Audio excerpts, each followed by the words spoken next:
Welcome to Course 1, Unit 1, Lesson 3, What is a Balance Sheet and Margin of Safety? In this lesson we have 4 lesson objectives. The first is to understand the importance of a balance sheet.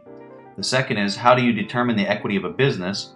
The third is understand a company's margin of safety. And the fourth is business value, a comparison of net income and equity. So let's get started. Let me warn you that if you're starting this lesson out without seeing Lesson 2, you're probably going to be a little bit behind. So I'm recommending that you go back and view the Course 1, Unit 1, Lesson 2 video before jumping into this Lesson 3. Okay, so where we left off in Lesson 2 was that we had a small business owner whose name was Nancy. You can see her there at the top. And she had this small ice cream business, and the ice cream business had $100,000 in revenue, and as it went through all the different costs, she eventually ended up with $20,000 of net income or earnings. And we know that term, net income and earnings, is a very important figure to understand because that's the amount of money that's left after the entire business model. And Nancy had 2 options. She could keep that money for herself, she could pay herself, or she could put the money back into the business. We had talked about in the previous lesson what Nancy's business was worth. So let's assume that Nancy wants to sell her business. She doesn't want to own it anymore, and she wants to sell it, and she's asking $200,000 for somebody to buy it. So that's her market price. Whenever a person sets that price, that doesn't necessarily mean that they're going to get $200,000 for the ice cream stand, but that's what she's asking for. We realized that whenever she's making $20,000 in net income, that you'd have a 10% return if she's asking for $200,000 for the business. But how safe is that investment? That's really the question that we've got to understand at this point to go forward. So off to the balance sheet is where we're going to have to figure that out. Any business, any corporation has 3 pieces of paper that they have to account for all the things that their business operates. The first one's the income statement, the next one's the balance sheet, and the third one is the cash flow statement. And I have a little square there representing each one of these documents. So for Nancy's business, she has an income statement. Now, if you look below the income statement, you see the little model that we used from Lesson 2 below that, because that's what we were doing. We were figuring out essentially what her income statement was. It starts at the top of that income statement is the total revenue, and the bottom line figure at the bottom of that document of the income statement is the net income. So we pretty much already understand the income statement, and that's used to find what the company's profit's going to be. Now, something that we haven't talked about is the next one, which is the balance sheet. And if you look in the middle there's the balance sheet. And we can use the balance sheet to determine the margin of safety that you would get if you were to purchase this business from Nancy, who's asking $200,000 for her business. Just so you know, the cash flow statement is something that we're not going to cover until Course 2 of the overall courses that the website teaches. So don't worry about the cash flow statement right now. I just really want to focus on the 2 documents there, the income statement and the balance sheet. You absolutely have to know all 3 of these documents. That is something that as a stock investor, you are going to have to become very familiar with all 3 of these documents. So there's only 3 of them. You need to commit those to memory. So just remember that, the income statement, the balance sheet, and the cash flow statement. If you're taking notes, I would definitely write those 3 documents down. So what we're going to focus on right now is the balance sheet. And this is used to determine our margin of safety, among some other things too. So what is the balance sheet? The best way to understand what the balance sheet is to ask yourself this question.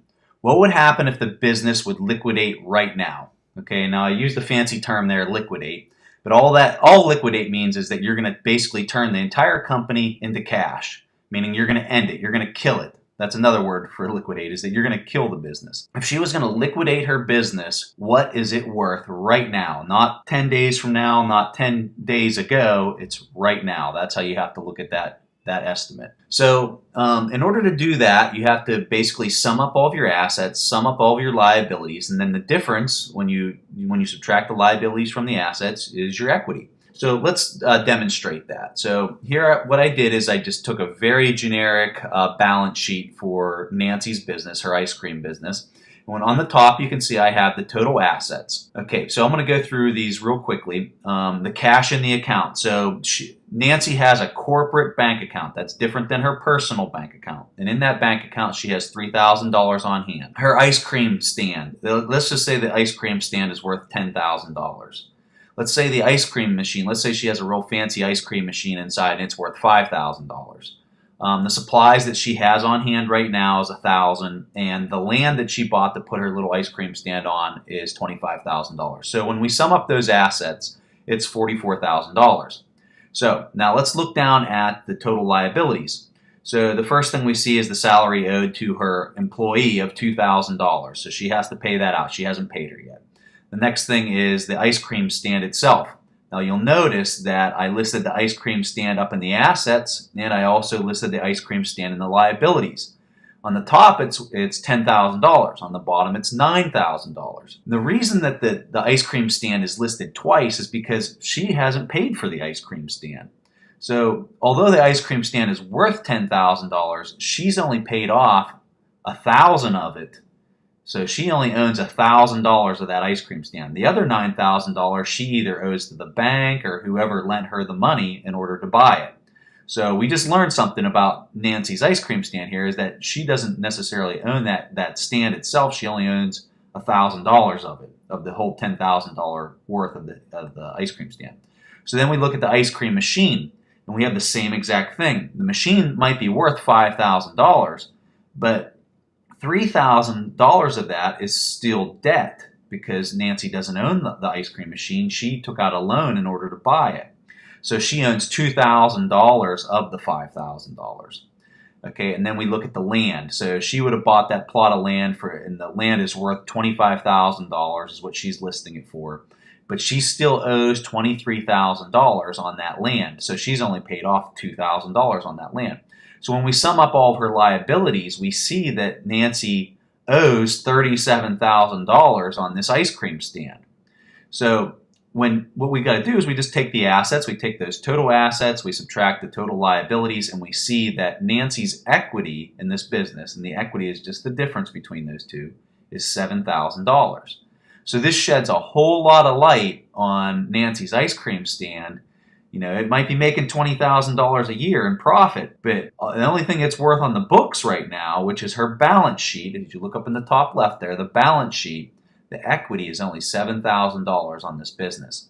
So in order to get a better idea of a balance sheet, I often encourage people to sit down and try to determine their own equity with a balance sheet. You know, sit down with a blank piece of paper and write down all your assets. You know, write down how much you have in cash in your bank account. Write down how much you think your car is worth right now. And you have to say what it's worth now, not what you bought it for. How much you think your house is worth. And then go down to the liabilities and then start listing how much do you have in credit card debt? How much is your loan on your house? How much is your car loan still, and list all those things. And then what you do is you just add up your assets, subtract your liabilities, and see what your personal equity is. And when you do that, you're really going to have a better idea of what a balance sheet actually is because you've done it firsthand. Okay, and one final thing I want to highlight here is you look up on that balance sheet in the top left. The equity is for the whole business when you value the entire business. When we start talking about shares, one share, the terminology that's equivalent to equity is book value. So whenever if I slip up and say book value, I'm actually saying equity, but book value is per share. That's equity per share. Okay, so now we're going to look at here. If Nancy couldn't find a buyer for her ice cream stand, how much is her business worth? Okay, we said that, you know, if we valued it at $200,000, it's going to give her or the person who would buy it a 10% return. But if no one's willing to buy it for that, how much is it really worth? If she just wanted to end this business and she couldn't sell it to anybody, how much is she going to get? And the answer is her equity. She's going to get $7,000 for this business.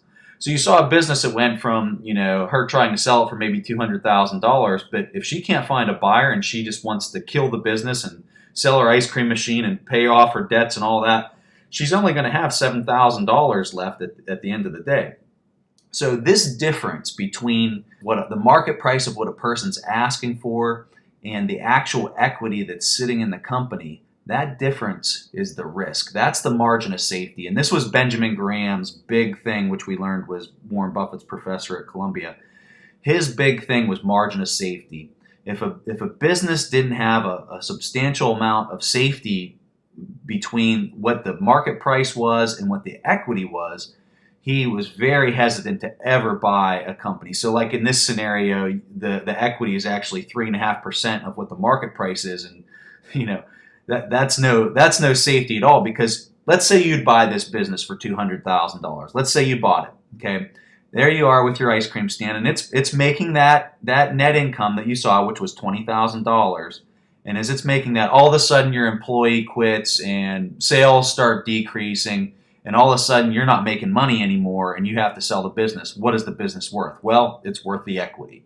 So there you are. That's all the risk that's wrapped up into this company, is that difference between the market price of what you buy it for and how much the equity is for the company on its balance sheet. And as you can see, the closer the equity is to the market price, the safer the investment. So as we look at this slide right here, I laid out the two things. We've already talked about the income statement. That's what we learned in lesson 2.